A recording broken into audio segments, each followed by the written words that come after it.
Olá, está começando agora mais um programa Crescendo em Cristo, aqui pela Rádio CPT, a rádio que é uma boa companhia para você. Eu sou o comunicador Samuel Volter, sou pastor da Igreja Evangélica Luterana do Brasil, aqui na cidade de Osório. E é uma alegria ter você acompanhando o nosso programa.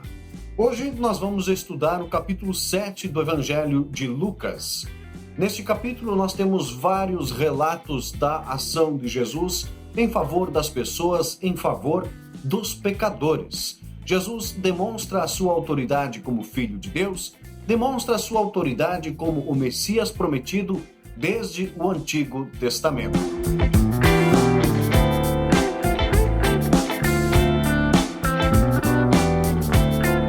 Muito bem, vamos à leitura do nosso texto, vamos utilizar a versão da Nova Tradução da Linguagem de hoje. Lucas, capítulo 7, nos diz assim: Quando Jesus acabou de dizer estas coisas ao povo, foi para a cidade de Cafarnaum. Havia ali um oficial romano que tinha um empregado a quem ele estimava muito. O empregado estava gravemente doente, quase morto.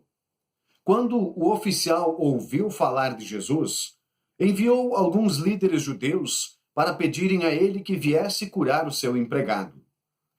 Eles foram falar com Jesus e lhe pediram com insistência: Esse homem merece de fato a sua ajuda, pois estima muito o nosso povo e até construiu uma sinagoga para nós.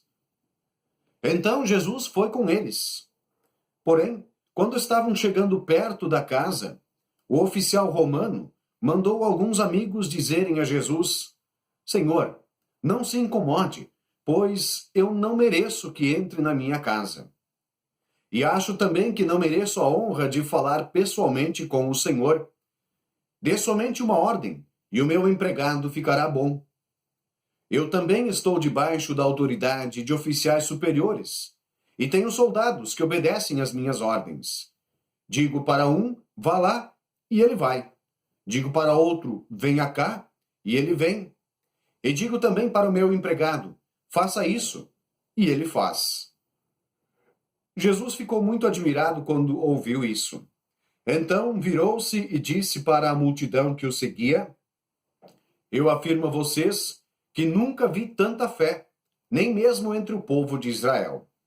Aí, os amigos do oficial voltaram para a casa dele e encontraram o empregado curado. Meus irmãos, nesse capítulo, nesse trecho, nós temos um relato muito interessante. O oficial romano, um centurião, era um homem importante. Ele tinha sob o seu comando de 80 a 100 soldados. Ele, sendo romano, ele era então também pagão, mas ele tinha ouvido falar a respeito de Jesus, tinha ouvido falar a respeito do que Jesus fazia.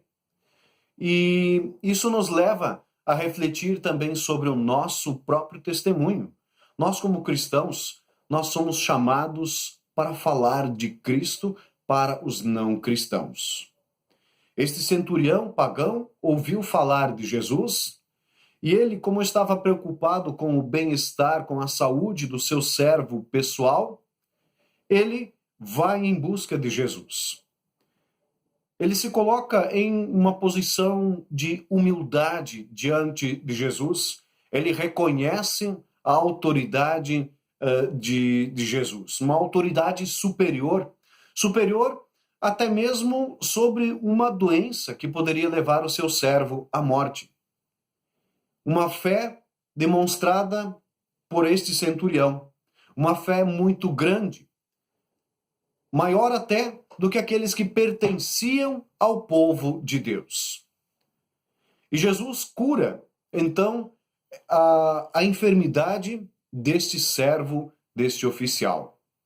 Vejam, a oração, o pedido, a súplica humilde, cheia de fé deste centurião, ela não foi ignorada por Jesus. E Jesus, de fato, mostra a sua autoridade até mesmo sobre a morte, quando ele cura este servo. Assim também nós devemos também nós nos colocar em humildade debaixo da autoridade de Jesus, porque Jesus tem todo o poder, toda a autoridade sobre tudo, inclusive sobre a morte, como nós podemos ver também na sequência do nosso texto. Logo depois de curar este servo deste centurião, Jesus seguiu o seu caminho e o texto nos diz, pouco depois, Jesus foi para uma cidade chamada Naim. Os seus discípulos e uma grande multidão foram com ele. Quando ele estava chegando perto do portão da cidade, ia saindo um enterro. O morto era o filho único de uma viúva, e muita gente da cidade ia com ela. Quando o Senhor a viu, ficou com muita pena dela e disse, não chore. Então ele chegou mais perto, tocou no caixão, e os que o estavam carregando pararam. Então Jesus disse, moço, eu ordeno a você, levante-se. O moço sentou-se no caixão e começou a falar, e Jesus o entregou à mãe. Todos ficaram com muito medo e louvavam a Deus, dizendo, que grande profeta apareceu entre nós, Deus veio salvar o seu povo. E essas notícias a respeito de Jesus se espalharam por todo o país e pelas regiões vizinhas. Percebam, queridos irmãos, que Jesus se compadece desta pobre viúva. Esta mulher já estava numa situação delicada, ela já era viúva.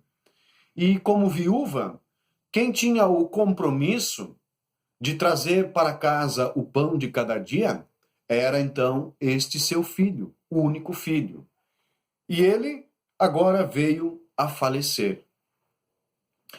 Ela, sem pensão, sem nenhuma ajuda, nada do gênero, com a morte do seu filho, ela estava agora totalmente desamparada.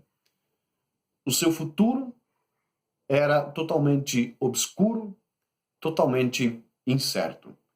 E vejam que o texto nos diz que quando o Senhor a viu, ficou com muita pena dela. Jesus percebe as dificuldades. Jesus nota a dificuldade que as pessoas passam. E Jesus se compadece e diz, não chore. Mas esse não chore que Jesus diz, não é uma simples frase vazia, não são palavras ao vento, uma frase mecânica que muitas vezes é repetida nos velórios, nos funerais, hoje em dia, por pessoas que não sabem outra coisa o que dizer, então dizem, não chore. Quando Jesus diz, não chore, ele o diz porque ele sabe que aquela situação de sofrimento daquela mulher será revertida. Ele tem autoridade para mudar esta realidade. E Jesus ressuscita aquele jovem e mostra assim que a palavra de Jesus tem autoridade inclusive sobre a morte. E mais ainda, Jesus entregou aquele jovem para a sua mãe. Isso mostra que Jesus ressuscitou aquele jovem para uma vida de serviço com a sua mãe. Os milagres, as maravilhas que Jesus operava sempre provocavam reações. Os milagres de Jesus são uma demonstração da ação de Deus, uma demonstração de amor, de ação de amor. E a ação de Jesus provocou e provoca reação nas multidões. E essa reação no nosso texto bíblico pode ser resumida em 3 palavras: temor, louvor e testemunho. E esta com certeza também é a reação que Deus espera dos seus filhos ainda hoje, diante dos seus feitos, diante das maravilhas que Deus ainda opera. O temor, a adoração que levam ao serviço, serviço a Deus e serviço ao próximo. E leva ao testemunho. Testemunho como o do povo aqui que diz, Deus veio salvar o seu povo. Jesus demonstra, assim, que de fato ele era um Messias prometido desde o Antigo Testamento, que já havia sido anunciado também por João Batista. João Batista, que agora estava preso, conforme segue o nosso texto, a partir do versículo 18. Os discípulos de João Batista contaram isso a ele. Aí João chamou 2 deles e os enviou ao Senhor Jesus para perguntarem: o Senhor é aquele que ia chegar ou devemos esperar outro? Então eles foram até o lugar onde estava Jesus e disseram: João Batista nos mandou perguntar o seguinte: o Senhor é aquele que ia chegar ou devemos esperar outro? Naquele momento, Jesus curou muitas pessoas das suas doenças e dos seus sofrimentos, expulsou espíritos maus e também curou muitos cegos. Depois, respondeu aos discípulos de João: voltem e contem a João o que vocês viram e ouviram. Digam a ele que os cegos veem, os coxos andam, os leprosos são curados, os surdos ouvem, os mortos são ressuscitados e os pobres recebem o evangelho. E felizes são as pessoas que não duvidam de mim. Quando os discípulos de João foram embora, Jesus começou a dizer ao povo o seguinte a respeito de João: o que vocês foram ver no deserto? Um caniço sacudido pelo vento? O que foram ver? Um homem bem vestido? Ora, os que se vestem bem e vivem no luxo moram nos palácios. Então me digam, o que foram ver? Um profeta? Sim, eu afirmo a vocês que vocês viram muito mais do que um profeta. Porque João é aquele a respeito de quem as Escrituras Sagradas dizem: aqui está o meu mensageiro, disse Deus. Eu o enviei adiante de você para preparar o seu caminho. Eu digo a vocês que de todos os homens que já nasceram, João é o maior. Porém, quem é menor no reino de Deus é maior do que ele. Os cobradores de impostos e todo o povo ouviram isso. Eles eram aqueles que haviam obedecido às ordens justas de Deus e tinham sido batizados por João. Mas os fariseus e os mestres da lei não quiseram ser batizados por João e assim rejeitaram o plano de Deus para eles.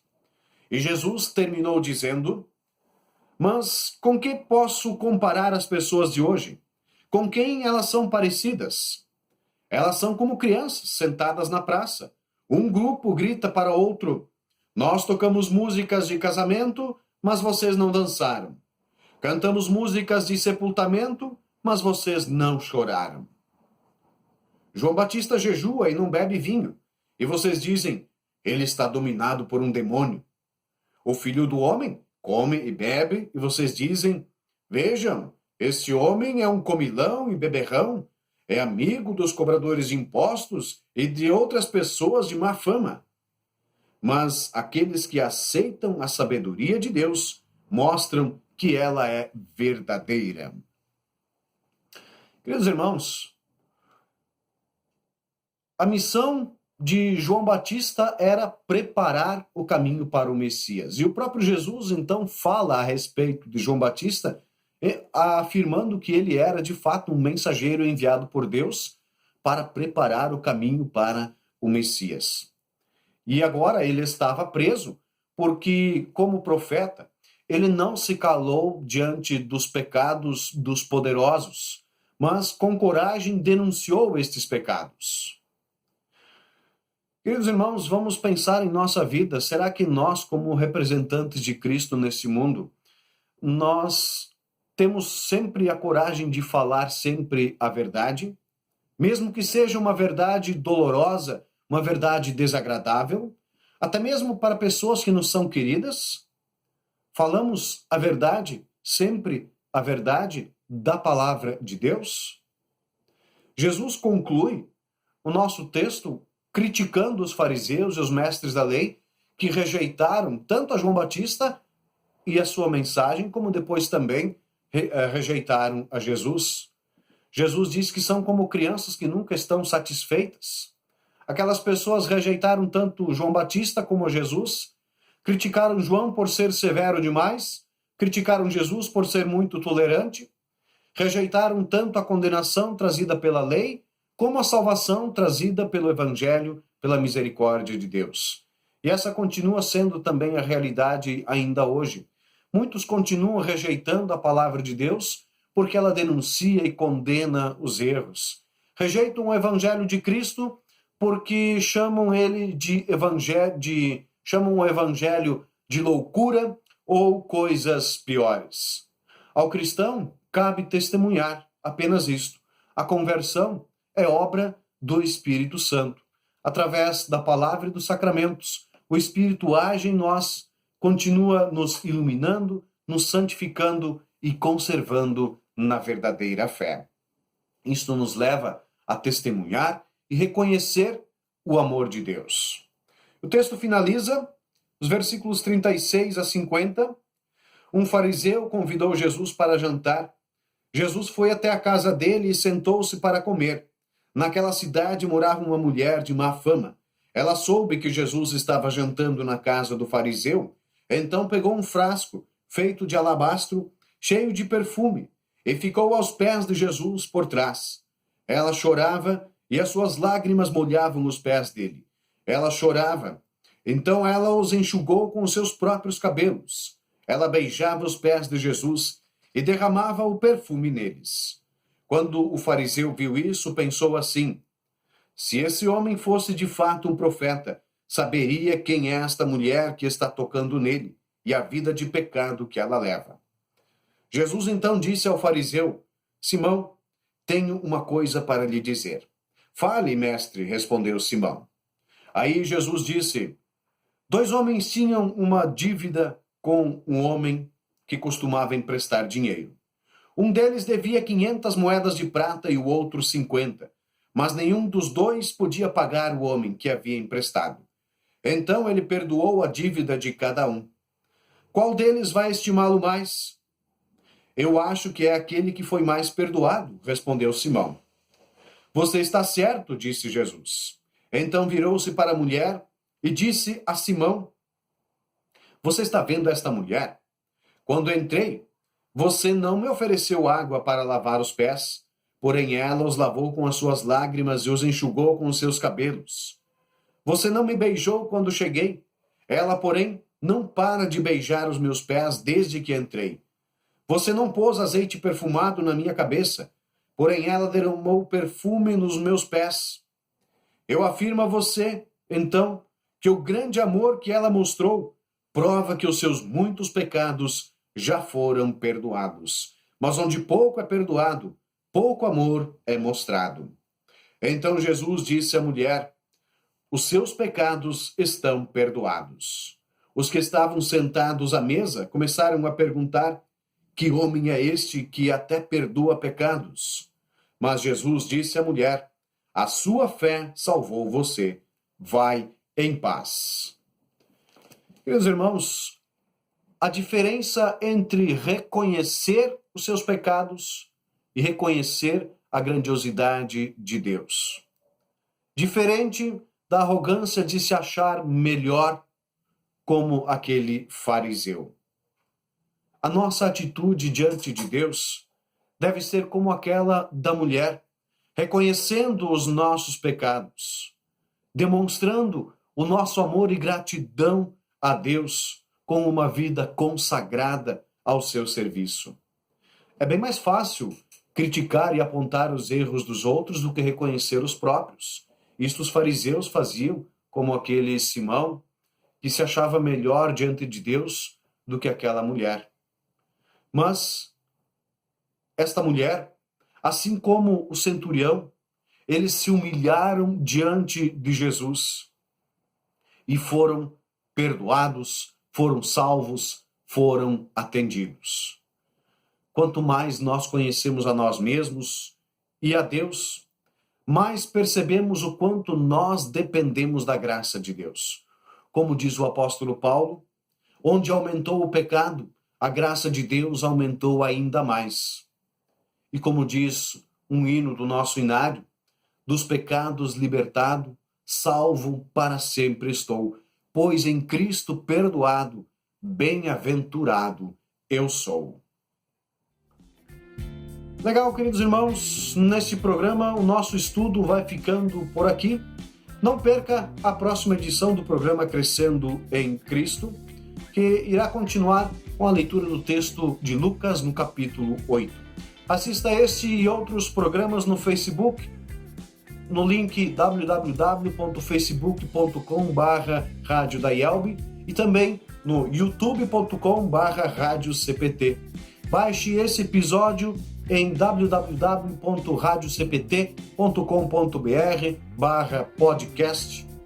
Muito obrigado pela sua audiência e não esqueça de divulgar a programação da Rádio CPT nas suas redes sociais. Foi um prazer ter você estudando a Palavra de Deus e crescendo na fé em Cristo junto com a gente. Que a paz de Jesus esteja com você e com a sua família. Grande abraço e até o próximo programa.